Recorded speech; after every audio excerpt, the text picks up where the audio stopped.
뻘쭘하게. 안녕하세요. 뻘쭘하면 안 돼요. 서핑 읽어주는 남자입니다. 오늘은 지난번 시간 중에 서핑 역사에 대해서 얘기한 게 있는데 초창기의 에피소드에 대해서 한번 얘기를 해보도록 하겠습니다. 옛날에 그 석기 시대 막 이런 거 있잖아요. 라떼 서퍼. 그런 것처럼 그때 일어났던 불편한 점들 뭐 약간 그런 에피소드 뭐 저도 아는 게 몇 개 있고 그러니까 한번 얘기를 한번 해보도록 할게요.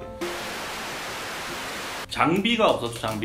장비를 구하기 힘들었죠. 네. 그래서 서핑을 처음 이제 시작할 때 뭐 파도를 타는 보드가 있어야 되니까 보드가 이제 가장 시급한 거였고 그러다가 이제 제가 저번 편에 이제 말씀드렸던 이기영 서퍼한테 이제 롱보드를 처음 샀던 게 어떻게 보면 한국에 그냥 진짜 순수하게 한국에 서핑 보드가 제대로 이렇게 들어온 첫 번째 사례가 아니었나. 그러면 그 롱보드 타기 전에는 못 일어났죠?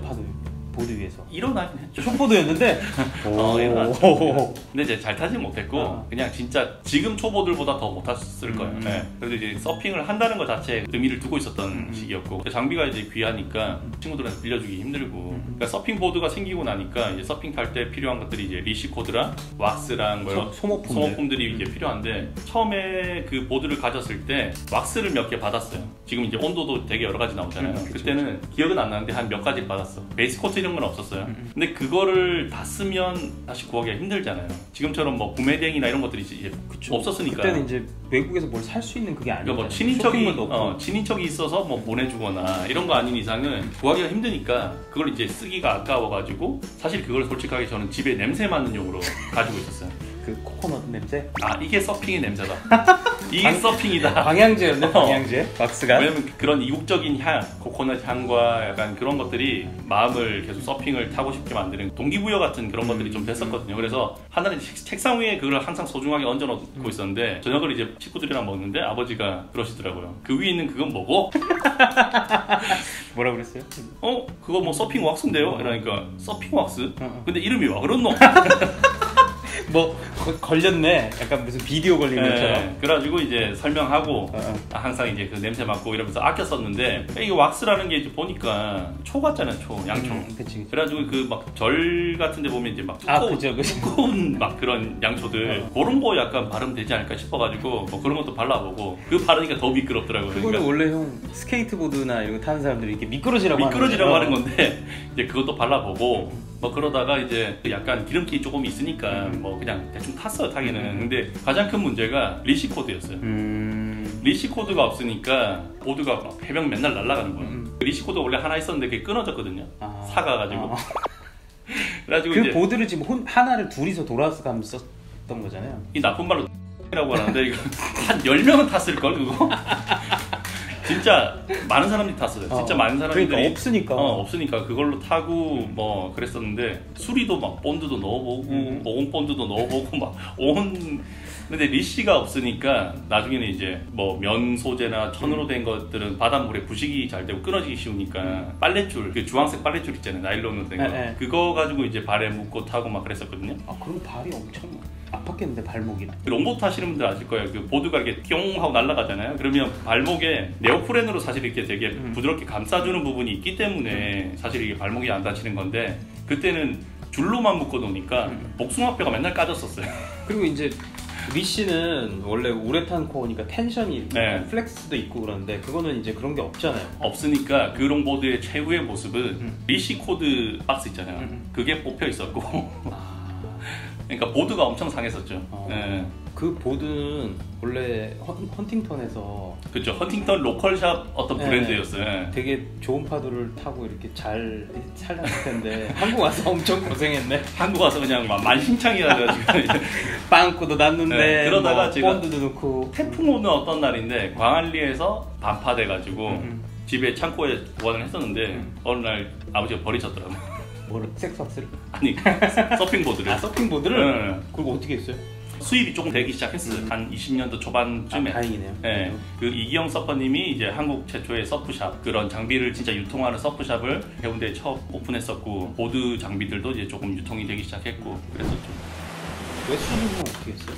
웨스트는 처음에는 이제 서핑용 웨스트랑 뭐 스쿠버랑 이런 거에 차이점 잘 몰랐었기 때문에 그냥 스쿠버용 웨스트랑 윈드 서핑용 웨스트, 닐 뭐 어떤 브랜드 뭐 이런 것들 닐프라이드 그런 것들 입었었는데 그게 또 서핑용 수트가 아니니까 엄청 빡빡하잖아. 패들링을 하잖아요. 스쿠버나 윈드서핑은 그냥 가만히 있어요. 움직여봐야 뭐 이 정도. 근데 서핑은 이렇게 막 들어서 하니까 나중에 겨드랑이 다 터지는 거예요. 근데 이게 활동성이 필요 없는 수트잖아요. 그때 네. 제 기억으로도 다음 카페에 제일 많이 올라오는 질문 중에 하나가 네. 다이빙용 수트 입어도 됩니까? 입어도 되죠. 근데 어깨가 헐크가 되거나 아니면 부서지겠죠. 이렇게 되면. 근데 제 생각에는 그때 트레이닝이 많이 된 것 같아요. 팔을 올리기 힘드니까 내릴 때 뿅 내리고 뿅 내리고 그랬었고 수트 이런 것들이 이제 되게 고충이었고 또 서핑을 타시는 분들이 우리가 이제 그때는 해외 투어라는 것들이 보편화되어 있지 않았으니까 겨울에도 그냥 포항이든 강원도든 우리끼리 막 찾아나서서 탔거든요. 근데 부츠, 글러브, 후드 이런 것들이 그때는 이게 디테일하게 좋게 나오지가 않았었어요. 어떤 날은 옛날에 막 나이키 같은 데서 나오는 아쿠아 슈즈 뭐 그런 거에 막 또는 뭐 고무장갑 그 있잖아요. 저 설거지용 빨간 고무장갑이 좀 쪽팔리니까 노란 거 끼는 애도 있었고 거기 안에 면장갑 끼고 고무장갑 끼고 그럼 좀 따뜻했어요? 나중에 물 들어가면 더 차가워져. 뭐 그러니까. 그렇게도 해보고 그다음에 땡초 썰어가지고 가슴에 넣었던 사람도 있고 그게 이제 요즘에 네. 박찬호 선수가 이렇게 CF하는 몸 뜨뜻해지는 거 네. 그런 용 캡사이신 효과. 그래서 그거 하면 막 민감한 부분 젖꼭지 같은 데는 막 헐어가지고 막 그랬었던 사람들도 있고 겨울 서핑이 진짜 힘들었었고 그때 우리끼리 하는 얘기가 있어요. 기억하실지 모르겠는데 그 옛날 원로 서퍼들은 다 했던 말이 야 들어가자마자 오줌 싸 들어가자마자 오줌 싸 그냥 이거 있었고 뭐 그런 게 되게 많았죠. 저도 처음에 호주에서 있다가 한국에 처음 와서 겨울 서핑을 했을 때 깜짝 놀랐어요. 그때 3mm 수트를 2개를 입고 들어갔는데 맞아요.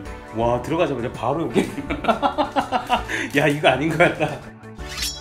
그다음에 뭐 바셀린 이런 거 진짜 많이 바르고 얼굴 같은 데 막 떡칠해가지고 찬바람 막 그런 거 막으려고 그랬었고 되게 고생 많이 했었어요. 많이 하고 그런 것들이 지금 도움이 많이 돼요. 사실 잘 못하지만 뭐 기술적인 부분을 떠나서 애정들을 지금까지 이제 오랜 시간 계속 가지고 갈 수 있었던 거는 추억을 곱씹으면서 이제 가는 것 같고 사실 그런 어려움들이 있었기 때문에 네. 오히려 더 열심히 할 수 있었던 네. 계기가 좀 되지 않았나 싶기도 하고.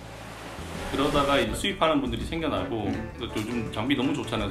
사실 요즘에는 뭐 서핑을 하기가 쉽잖아요. 네. 되게 대중적인 거고 뭐 요즘 어린아이들은 보면 뭐 6개월 만에 막 네. 웬만한 거 다 하는데 우리 때는 사실 뭐 6개월 만에 테이크오프하고 6개월 걸려서 사이드 라이딩하고 네. 이런 시절이었습니다. 그리고 제가 롱보드가 처음 생겼을 때 차가 없는 날이 있으면 바닷가에 좀 멀었었거든요 집이. 그래서 그거를 이제 버스에 타고 오거나 지하철을 타야 되는 거예요. 근데 지금처럼 뭐 굉장히 좋은 퀄리티의 보드백이 없어가지고 담요로 칭칭 감아가지고 호랑이 담요 같은 거? 담요를 칭칭 감고 거기다가 이제 유리 테이프 갖고 이제 칭칭 감아서 뭐 넘어오기도 하고 약간 그런 것들 그런 거 되게 많았었던 것 같아요. 그래서 저도 옆에 계신 분하고 같이 여행을 할 때 뭐 이런저런 얘기를 하다가 외국 분들이 이런 얘기를 해주면 깜짝 놀라요. 왜냐면 1990년도에 자기들이 1960년도 막 50년도에 했던 걸 하고 있으니까. 그러니까 2000년도면 뭐 진짜 세상이 이제 뉴 밀레니엄 뭐 진짜 미래 같은 세상이었는데 서핑하는 우리들은 원시인 같았어요. 느낌. 그래서 외국에서 프로들이 어떻게 하다가 이제 한국에 오면 서퍼가 몇 명 없으니까 이상하게 만나게 돼. 그럼 걔들이 그 우리 예전에 보면 기브미 초콜릿처럼 뭐 하나 안 주나 싶어가지고 왁스 주면 좋고 리시 주면 좋고 리시랑 이런 거 막 주고 갔었고 우리가 이제 뭐 인도네시아 가도 약간 이렇게 주고 오잖아요. 그런 것처럼 뭐 주고 가고 그랬었죠. 네. 그래서 오늘은 초창기에 있었던 그런 우픈 웃기지만 슬픈 얘기들 좀 몇 개 좀 달아봤습니다. 이 에피소드 중에서도 좀 궁금한 게 있으시면은 댓글 달아주시면 되고요. 네. 그러면 친절하게 안 친절한 얼굴이지만 친절하게 댓글 달아드리도록 하겠습니다. 서장현 서퍼 모시고 옛날 얘기를 좀 해봤습니다. 여러분 감사합니다. 이게 그 기술이 맞다 아니다. 할 줄도 몰라. 근데 이게 기술이 이게 맞냐 아니냐. 그리고 그때 뭘로 제일 많이 싸웠냐면 이 보드가 PC보드냐 아니냐 싸웠어. PC보드는 바로 알 수 있잖아. 근데 그때 PC보드가 우리나라에 들어온 적이 없었어. 그래갖고 그냥 뒤에 스왈로 테일인데 PC보드라고 생각을 한 거야. 역시 요즘 애들이 빨리 늘긴다. 그게 뭐가 있으니까. 우리 한 3년 했던 거를 요즘 애들은 한 달이면